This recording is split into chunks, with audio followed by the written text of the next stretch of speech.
ओम शांति। मनसा सेवा के अपेक्षित परिणाम, क्या रिजल्ट निकलेंगे। आज विषय है चौथा पार्ट है उसका। उसमें 11वां नंबर है, हर एक के दो नयनों से दो स्वरूप का साक्षात्कार हो। नयन दो हैं, दो नयनों से दो स्वरूप का साक्षात्कार होगा। एक निराकारी दिव्य गुणधारी परिष्ठा रूप और देवी रूप। समझ में आया। एक निराकारी कहो या परिष्ठा कहो, दिव्य गुणधारी कहो, दैवी रूप। निराकारी, परिष्ठा, दिव्य गुणधारी।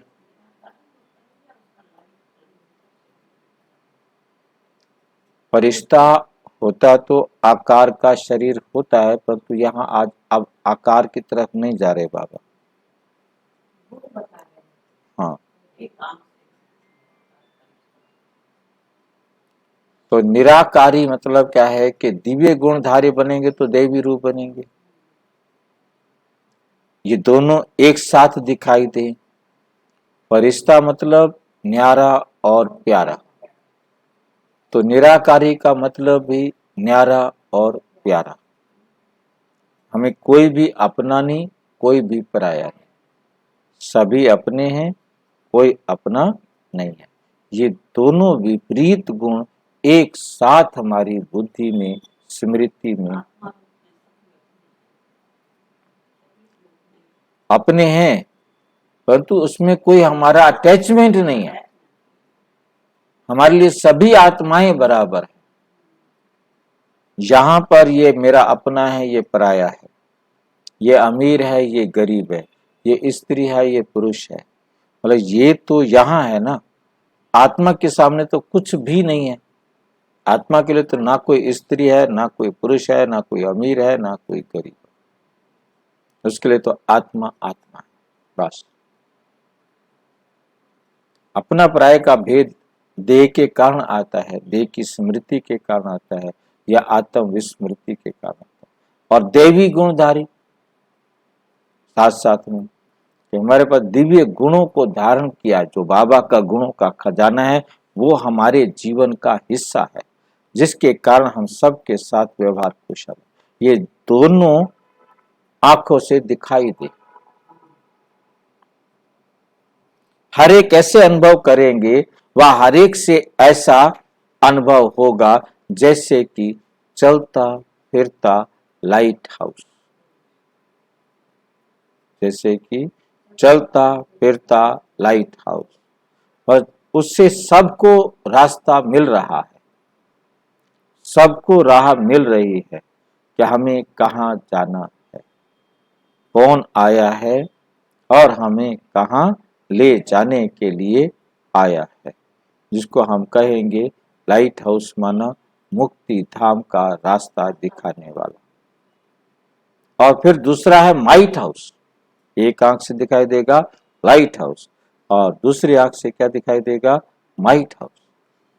और माइट हाउस कब बनते हैं, शक्ति कब आती है, जब हम योग के द्वारा धारणा करते हैं। जितनी जितनी धारणा करते हैं, उसके जितने हम अनुभवी बनते जाते हैं, उतना हमारे पास माइट आती जाती है। धारणा किसकी करेंगे, दिव्य गुणों की। दिव्य गुणों की धारणा करेंगे, उसके हम अनुभवी होंगे, तो वो दिव्य गुणों का अनुभव सबको कराएंगे भी सही ना। वरना तो हमारे पास है ही नहीं वो, वरना तो है ही नहीं। हमने दिव्य गुणों का प्रैक्टिकल प्रयोग करना है, और संबंध संपर्क में आने वाली आत्माओं के प्रति, और प्रैक्टिकल करेंगे तभी वो आत्माएं प्रैक्टिकल हमारे प्रति करने के लिए मिलेंगे। ये लाभ होगा, ये प्राप्ति होगी। बाबा ने कहा 9/12/1970 1 साल के हैं। 59 में हो ना, 11 साल के हो गए थे। 70 में कहा, 59 में मेरा बर्थ हुआ, तो मैंने कहा 11, 2 अक्टूबर 15। कहाँ आया वो, किसमें आया बर्थ मेरा? 12, अभी आप प्रत्यक्ष हो। 12वां नंबर है, अभी आप प्रत्यक्ष हो, बाप गुप्त है। फिर हर एक दिल से बाप की प्रत्यक्षता के गुणगान करते हुए सुनेंगे। आप दिखाई नहीं देंगे, आप दिखाई नहीं देंगे। जैसे अभी बाप गुप्त है, आप प्रत्यक्ष हो, फिर वो दूसरे सारे गुणगान करने वाले होंगे, आप दिखाई नहीं देंगे। लेकिन जहां भी देखेंगे तो बाप दिखाई देंगे। आप दिखाई नहीं देंगे, लेकिन जहां भी देखेंगे तो बाप दिखाई देंगे। इसी कारण जहां भी देखें वहां बाप ही बाप है। ये संस्कार लास्ट में समा जाते हैं, जो फिर भक्ति में जहां देखते हैं वहां तू ही तू है कहकर पुकारते हैं। सर्वव्यापी कैसे बनता है? लास्ट में आप सबके चेहरे दर्पण का कार्य करेंगे। जैसे आजकल मंदिरों में ऐसे दर्पण रखते हैं जिसमें एक ही सूरत अनेक रूपों में दिखाई देती है, ऐसे आप सबके चेहरे चारों ओर बाप को प्रत्यक्ष करने के निमित्त बने। मतलब आप बाप समान बन जाएंगे तो सबको बाप ही दिखाई देगा। वो आपको नहीं देखेंगे, कहेंगे बस सारी ब्रह्मा कुमारियां एक जैसी। अभी तो सारे ब्रह्मा कुमारियां अलग अलग हैं, फिर सारे ब्रह्मा कुमारियां दुनिया को एक जैसी दिखाई देंगी। होंगी नहीं, होंगी नहीं, क्योंकि यूनिक है, हर आत्मा यूनिक है। उनको लगेगा, क्योंकि उनकी नजर इतनी पैनी नहीं होगी। बाहर वालों को तो कह रहे हैं, मतलब आप लोग गुम हो जाएंगे, मतलब आपके द्वारा उनको बाप का दर्शन होगा। वो समझेंगे कि ये ईश्वरीय संतान है। जैसे अंधों में काना राजा होता है ना, ऐसे होता है ना, अंधों में काना राजा।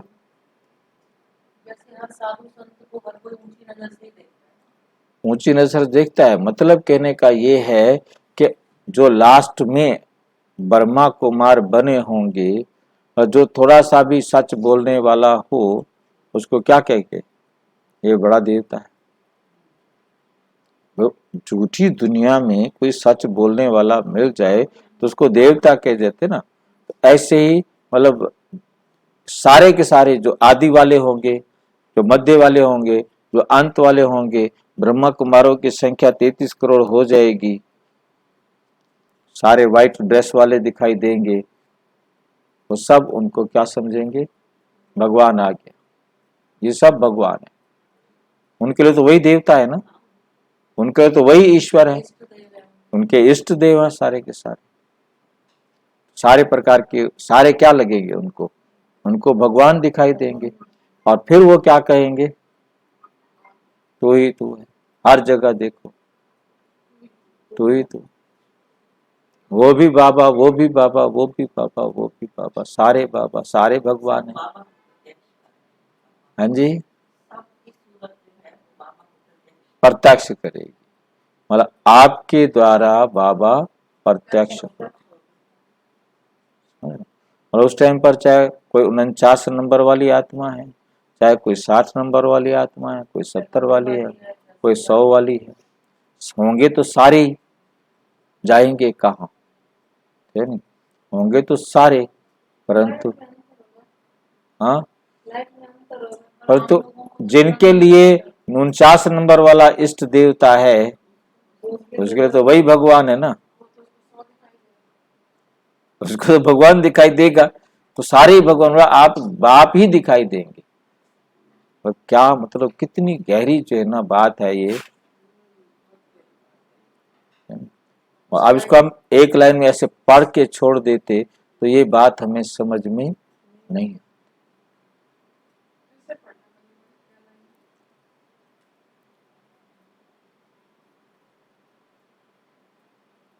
अभी आप प्रत्यक्ष हो, बाप गुप्त है, किसी को भी नहीं, तो भगवान आ गया है। फिर हर एक दिल से बाप की प्रत्यक्षता के गुणगान करते हुए सुनेंगे। सब भगवान की प्रत्यक्षता के सारे गुण गाने लगेंगे, क्योंकि सबने बाप को पहचानना है। लास्ट आत्मा ने भी पहचानना है, मतलब अब 1 साल वाली आत्मा का तो मैं नहीं कह सकता हूँ, बाकी जो थोड़ा होश में होंगे वो तो बाप को पहचानेंगे। आप दिखाई नहीं देंगे, लेकिन जहां भी देखेंगे तो बाप दिखाई देगा। आपके द्वारा कौन दिखाई देगा? उनको बाप दिखाई देगा। इसी कारण जहां भी देखे वहां बाप ही बाप है। ये संस्कार लास्ट में समा जाएगा सबके अंदर, ये संस्कार तू ही तू, जो फिर भक्ति में जहां देखते हैं वहां तू ही तू कह पुकारते। लास्ट में आप सबके चेहरे दर्पण का कार्य करेंगे, मतलब आपके चेहरे से ही उनको सारा परिचय मिल जाएगा, क्योंकि कोई ना कोई, किसी ना किसी का कोई इष्ट देव होगा। अब जो जिनका जिनका इष्ट देव होगा वो तो उनको भगवान दिखाई देगा, दूसरा कैसे दिखाई दे सकता है? क्यों कम दिखाई दे सकता है? ये तू ही वाला चक्कर भी तो बाबा खुद डाल के जा रहा है, कोई और थोड़ा डाल के जा रहा है। हाँ, अब तक ग्लानि करवात कहते हैं, और आज वो बीज बो के जा रहा है बाबा खुद ही। तो लास्ट में ये बीज बो देगा तो फिर 2,500 तक चलेगा वो। हाँ, संस्कार बन के जाएगा, बाबा कहते संस्कार बन जाएगा। हाँ, लास्ट में आप सबके चेहरे दर्पण का कार्य करेंगे। जैसे आजकल मंदिरों में ऐसे दर्पण रखते हैं जिसमें एक ही सूरत, मतलब बीच में इधर शीशा लगाते, इधर भी वो ढेर सारे दिखाई देते हैं, इधर भी ढेर सारे दिखाई, अनेक रूपों में दिखाई देते हैं। ऐसे आप सबके चेहरे चारों ओर बाप को प्रत्यक्ष दिखाने के निमित्त बने। कब कहा था सोचो, 16 अप्रैल 1977, 16 अप्रैल 1977। हम धक्के खा रहे थे गुड़गांव में आने के लिए। इन नयनों द्वारा बाप के ज्योति स्वरूप का साक्षात्कार, 13वां नंबर है। इन नयनों द्वारा बाप के ज्योति स्वरूप का साक्षात्कार। ये नयन नयन नहीं दिखाई देंगे, अपितु लाइट का गोला दिखाई देंगे। जैसे आकाश में चमकते हुए सितारे दिखाई देते हैं, वैसे ये आंख के तारे सितारे समान चमकते हुए दिखाई दे। ये आंख के तारे सितारे समान चमकते हुए दिखाई दे। इसमें हमें काम ही दिया है, रिजल्ट तो नहीं दिया। इन नयनों द्वारा बाप के ज्योति स्वरूप का साक्षात्कार हो। ये नयन नयन नहीं सितारे दिखाई देंगे, अपितु लाइट का गोला दिखाई देंगे।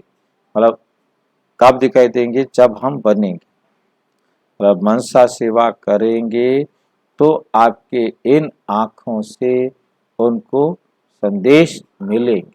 प्रकाश का गोला दिखाई देना मतलब उनको संदेश देने के निमित्त बनेंगे।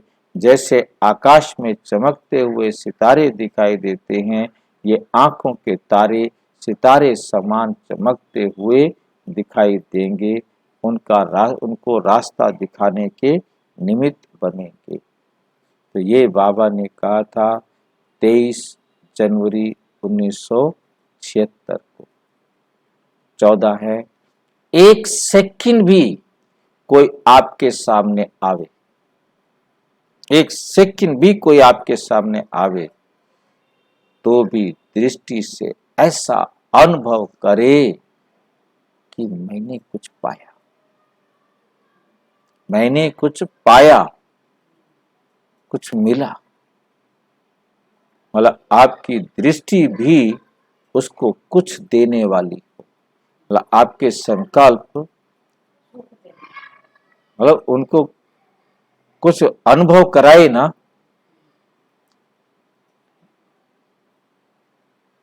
अच्छा, ओम शांति। और विस्तार से जानने के लिए प्रजापिता ब्रह्मा कुमारी ईश्वरीय विश्वविद्यालय के किसी भी सेवा केंद्र पर संपर्क करें। और यदि कोई प्रश्न है तो 9213106986 पर केवल टेलीग्राम करें, 9650692270 पर केवल व्हाट्सएप करें, फोन नहीं। ओम शांति।